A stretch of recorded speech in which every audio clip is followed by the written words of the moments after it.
خیبر پختونخوا میں آخر کار کابینہ نے حلف اٹھا لیا ہے، اور یہ ایک بہت اچھی بات ہے کہ معاملات آگے بڑھ گئے ہیں اور کسی جگہ پہ رک نہیں رہے۔ اسٹیٹ کا جو بزنس ہے وہ کسی بھی طرح کے جذباتیت سے بہت آگے کی چیز ہوتا ہے، اور اس میں بڑا پروفیشنلزم چاہیے، تو یہ اچھی بات ہے۔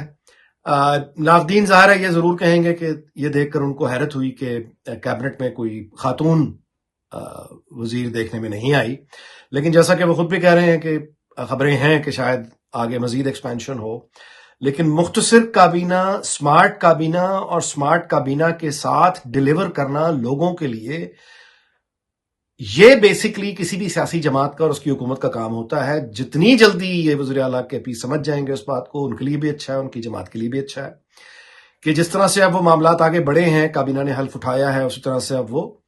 اپنی پرفارمنس کو سامنے رکھ کے کوشش یہ کریں کہ کمپیٹ کریں اپنی پرفارمنس کے ساتھ۔ اگر وہ احتجاج کی طرف ہی واپس آئیں گے تو اس میں کسی کا بھلا نہیں ہوگا، اور بلکہ ان کو غور کرنا چاہیے کہ اسد عمر نے حال ہی میں اپنی ایک گفتگو میں بہت اچھی بات کی ہے۔ اسد عمر نے یہ کہا کہ جب میں یہ نہیں چاہتا کہ میرے بچے گولی کھائیں، اور گولی کھانے کی مجھ میں بھی جب ہمت نہیں ہے، تو مجھے کیا حد پہنچتا ہے کہ میں اپنے ورکروں سے کہوں کہ وہ گولی کھانے کے لیے پہنچ جائیں، یا ان کی اولادیں گولی کھانے کے لیے پہنچ جائیں۔ یہ اسد عمر نے بہت یہ ایک سچائی کی بات کی ہے، ایک آنےسٹ آدمی ہونے کا ثبوت دیا ہے کہ آپ جو اپنے لیے پسند نہیں کرتے، آپ اپنے ورکرز کو اس راستے پہ نہیں ڈالنا چاہیے۔ تو اگر فساد کا راستہ دوبارہ اپنانے کی کوشش کی یا احتجاج کی کوشش کی، ظاہر ہے کہ اس میں معصوم جانے جائیں گی۔ تو یہ کابینہ کا حلف اٹھانا بھی اچھی بات ہے، اور یہ امید رکھنی چاہیے کہ شاید وہ اپنا احتجاج، اپنی مخالفت، اپنی سیاسی مخالفت رکھیں۔ کوئی نہیں انہیں کہہ رہا کہ وہ اپنی جماعت کو چھوڑ دیں، نہ ہی کسی کی یہ توقع ہے کہ وہ اپنے لیڈر سے کو بے وفائی کر دیں۔ ان سے اگر کوئی اچھی امید زیادہ سے زیادہ ہے تو وہ یہ ہے کہ وہ فساد کے راستے پہ مت چلیں، وہ بے گناہوں کی، معصوموں کی زندگیوں کے ساتھ نہ کھیلیں، ان کی آزادیوں کے ساتھ نہ کھیلیں، ان کے مستقبل کے ساتھ نہ کھیلیں۔ اور جو سب سے بڑا مسئلہ وہاں درپیش ہے، ویسے تو پورے ملک میں ہے لیکن خاص طور پہ کے پی میں، کہ دہشت گردی کا جو معاملہ ہے اس کی طرف دیکھیں۔ اور شہباز شریف نے، جو وزیر اعظم ہے پاکستان کے، انہوں نے پیشکش کی ہے، آج بھی چترال میں گفتگو کرتے ہوئے انہوں نے کہا ہے کہ دہشت گردی ایک ایسا مسئلہ ہے، یہ ہر سیاسی جماعت کا مسئلہ ہے، اس انتہا پسندی سے لڑنا یہ ہر کسی کا فرض ہے، اور اس میں یہ نہیں دیکھنا چاہیے کہ کس کی جماعت کیا ہے۔ اور دیکھیں، دوسری بات، اس بات کو ہمیں ذہن میں رکھنا چاہیے کہ شہباز شریف جو ہیں وہ ایک بہت سیزنڈ پولیٹیشین ہیں، سہیل آفریدی سے وہ عمر میں دگنے سے بھی زیادہ ہیں۔ تو یہ بڑی بات ہے کہ شہباز شریف جو ہیں وہ اتنے سینئر سیاستدان ہونے کے بعد بھی وہ اس کو اپنی انا کا مسئلہ نہیں بنا رہے، اپنی ذاتی جو کچھ ان کے بارے میں کہا گیا، جتنی سخت زبان استعمال کی گئی شہباز شریف کے بارے میں، انہوں نے کسی تلخی کو نہیں آنے دیا۔ انہوں نے اپنے تجربے، اپنی عمر کے زوم میں وہ نہیں آئے کہ میں سہیل آفریدی سے کیوں رابطہ کروں، میں اسے کیوں مبارکباد دوں، میں اسے کیوں فون کروں۔ دیکھیے، انا اگر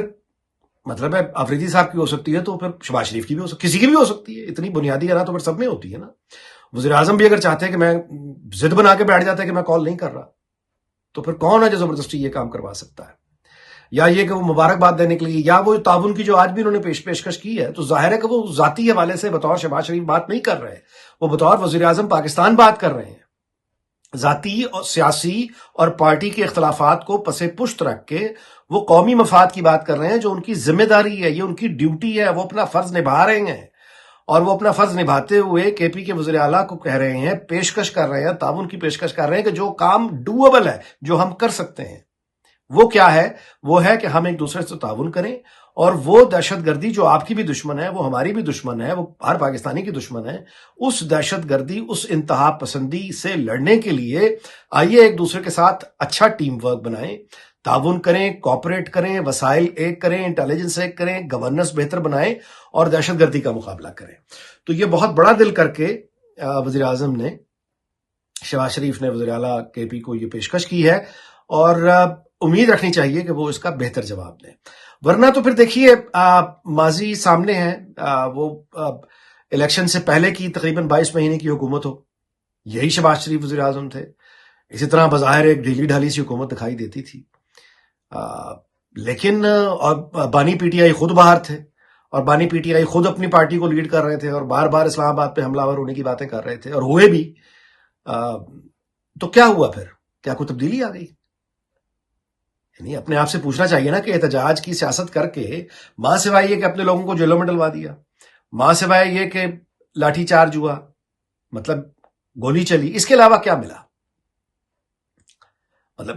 کوئی یعنی خواہش تو پوری نہیں ہو گئی. نہ تب وفاقی حکومت گری تھی 22 مہینے کی الیکشن اپنے وقت پہ، مطلب الیکشن جب ہونے تو ہوئے، اور اس وقت سے لے کے یعنی 8 فروری 2024 سے لے کے اب تک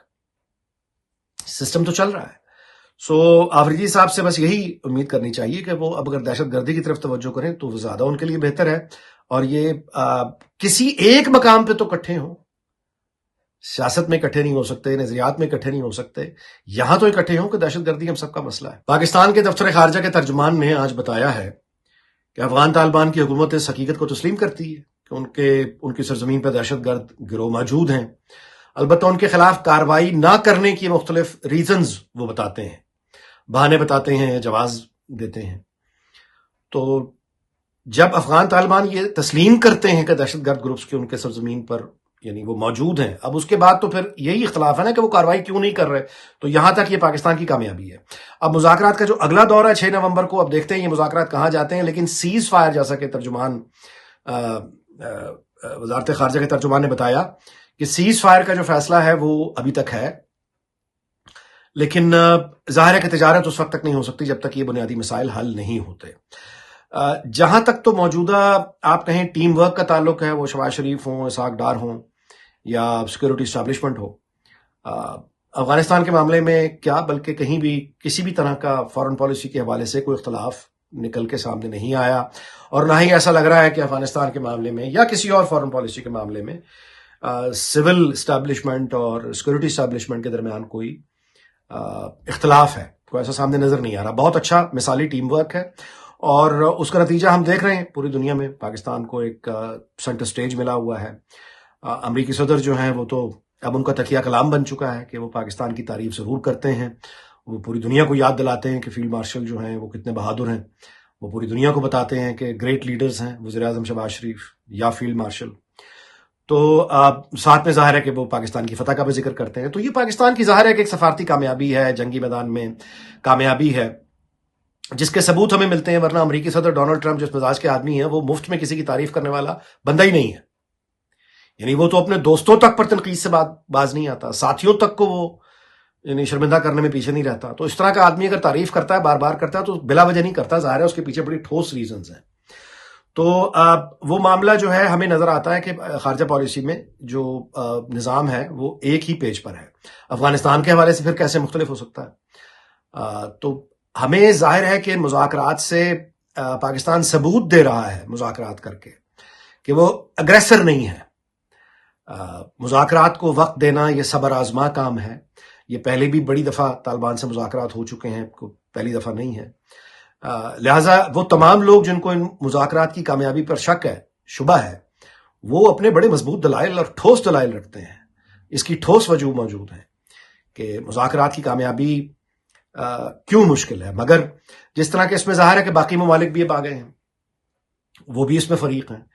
تو طالبان کے لیے اتنا آسان نہیں ہوگا کہ وہ پاکستان سمیت ترکی، قطر اور باقی دوست جو بھی اس میں بہتری چاہتے ہیں، چینی چاہتے ہیں،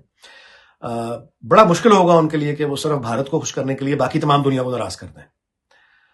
تو یہ اس میں ایک نیا اینگل ضرور ہے. پاکستان کے ساتھ مذاکرات تو اس میں کوئی نئی بات نہیں، بٹ پاکستان کو صبر تحمل سے کام لے کر پورا موقع دینا چاہیے تاکہ پوری دنیا کے سامنے یہ ثابت ہو جائے کہ پاکستان نے آخری حد تک صبر سے کام لیا، مذاکرات سے کام لیا، اگریسر نہیں بنا. اس کے باوجود اگر وہ روکنے میں کامیاب رہتے ہیں تو وہ غلطی پھر افغانستان کی ہوگی، اور پاکستان کو اگر کارروائی کرنا پڑتی ہے پھر فوجی نوعیت کی افغانستان کے اندر ان دہشت گرد گروپس کے خلاف، تو پاکستان بین الاقوامی دنیا کے سامنے ایک بہت مضبوط جواز لے کے کھڑا ہوگا. خاص طور پہ وہ تمام ہمدرد ہمارے دوست ممالک انکلوڈنگ ٹرکی اینڈ عرب ہمارے دوست، ان سب کو پتا ہوگا کہ پاکستان نے بہت صبر سے کام لیتے ہوئے مذاکرات کیے اور آخری حد تک یعنی تعاون کی پیشکش کی. اس کے باوجود اگر بات نہیں ہو سکی تو ظاہر ہے پھر وہ افغانستان کی جو حکومت ہے وہ قصور ان کے سر جائے گی.